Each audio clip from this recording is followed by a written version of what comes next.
Ano nga ba ang dahilan kung bakit madalas nakakasakit ang isang tao? O kaya naman bakit tayo nakakaramdam ng pasakit sa buhay? Mga kapatid, ang our daily devotion for today ay magmumula sa Genesis, na kung saan ito yung creation ng mundo. Pero pumili lang ako ng pag-uusapan natin. Ito yung sa Genesis chapter 1 verse 26. Sabi dito, pagkatapos sinabi ng Diyos, ngayon, likhain natin ang tao ayon sa ating larawan, ayon sa ating wangis. Sila ang mamamahala sa mga isda, sa mga ibon sa himpapawid, at sa lahat ng hayop, maging maamo o mailap, malaki o maliit. Mga kapatid, kung napapansin natin, ano nga ba yung koneksyon nung verse na pinili ko sa pang-araw-araw nating buhay? Pero bago natin simulan, gusto ko ipaalala sa inyo na nung ginawa ng Panginoon ng mundo, kasama na rito yung paghihiwalay niya ng lupa at ng tubig. Nung tumingin siya sa lupa, parang may kulang. Kinausap niya yung lupa at doon nagsimula na tumubo ang iba't ibang uri ng halaman. Yung halaman na mga nagbubunga, mga punong kahoy na nagbibigay ng bunga na pwedeng kainin at nang hindi. At yung mga halaman na pwede sa mga hayop at pwede rin sa mga tao.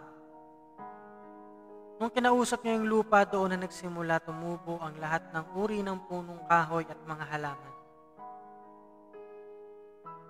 Ganon din naman sa katubigan, kinausap niya ito. At doon nagsimula na magkaroon ng iba't ibang uri ng isda, iba't ibang uri ng lamang dagat.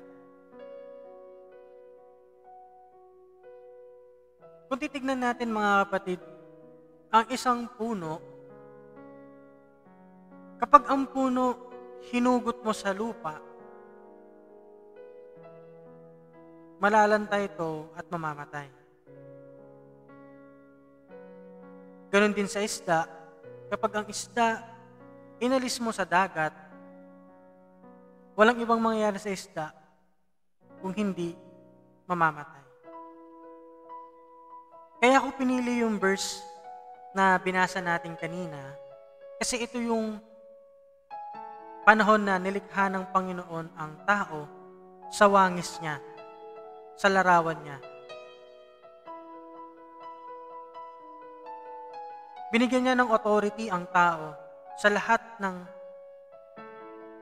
lamang buhay na naninirahan sa mundo. Sa himpapawid man o sa dagat o iba't ibang uri ng hayop na maamo o mailap, maliit man o malaki, meron tayong authority. Kaso nang dumating ang kasalanan, nagsimula na tayong nahiwalay sa Panginoon. Gaya ng isang puno na hinugot sa lupa na nalanta at isdang inalis sa tubig na namatay, ganun din ang tao. Ang tao, kapag malayo sa Panginoon, doon na siya nakakasimula na magkaroon ng mga sakit.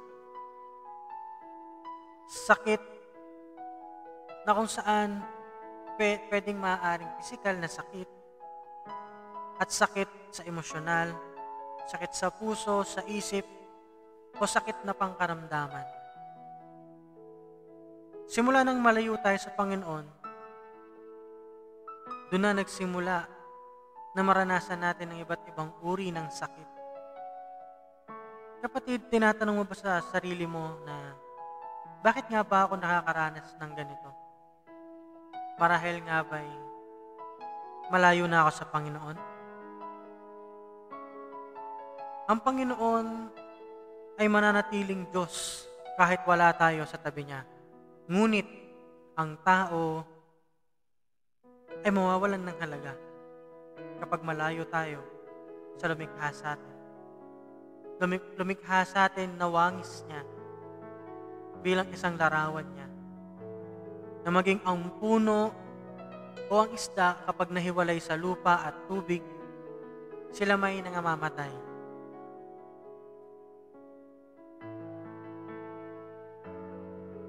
Minsan kapag hinang-hina na tayo at sobrang dami na ng sakit ng nararamdaman natin,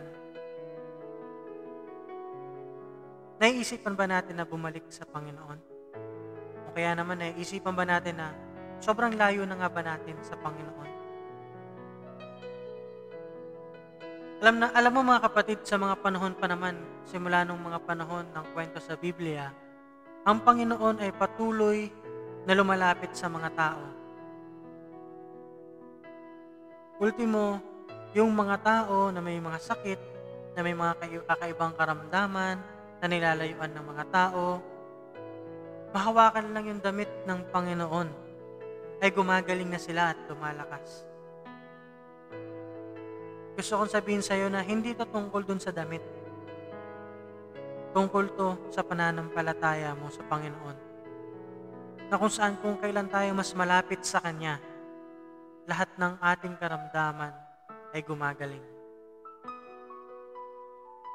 Sabi nga, when God does not remove your struggle, God increases your strength. Ito yung kadalasang dahilan kung bakit ang Panginoon hindi niya bigla na lang aalisin yung mga nararamdaman natin, yung mga pagsubok na nararanasan natin. Hindi niya yung basta-basta inaalis na lang. Bagkus, hinahayaan tayo ng Panginoon na harapin natin yung problema na to sa tulong niya. Siya yung nagbibigay sa atin ng lakas upang sa gayoy, yung lahat ng nararamdaman nating paghihirap at pasakit ay ating masolusyonan. Yun ay kung lumalapit tayo sa Kanya.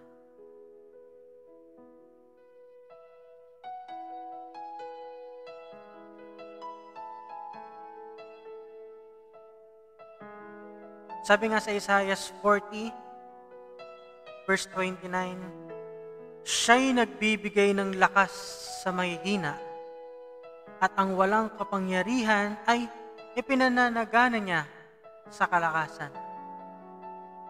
Sa mga salita na ito, pinapatunayan nito na kailangan natin ng Panginoon. Gusto ka ng Panginoon.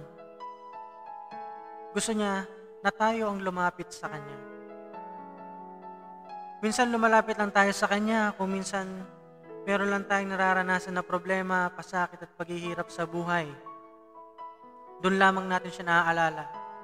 Kaya madalas, mas pinipili ng Panginoon na hindi alisin yung problemang pinagdadaanan mo dahil doon ka lang nakakaalala sa Kanya.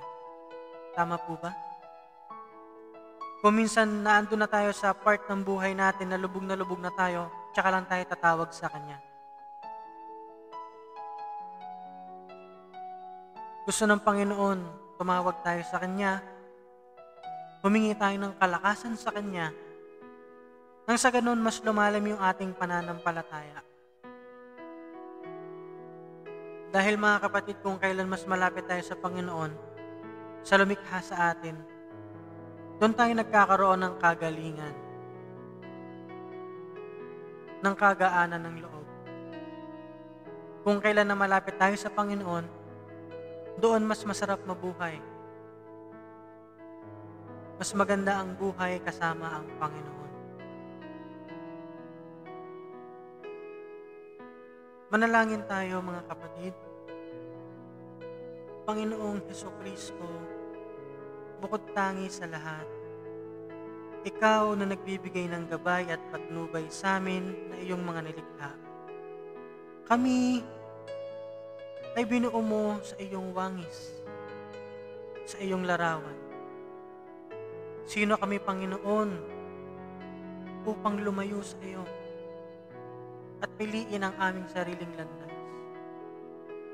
Alam namin, Panginoon, na lagi mo kaming tinatawag Lagi mo kaming hinihila papalapit sa iyo.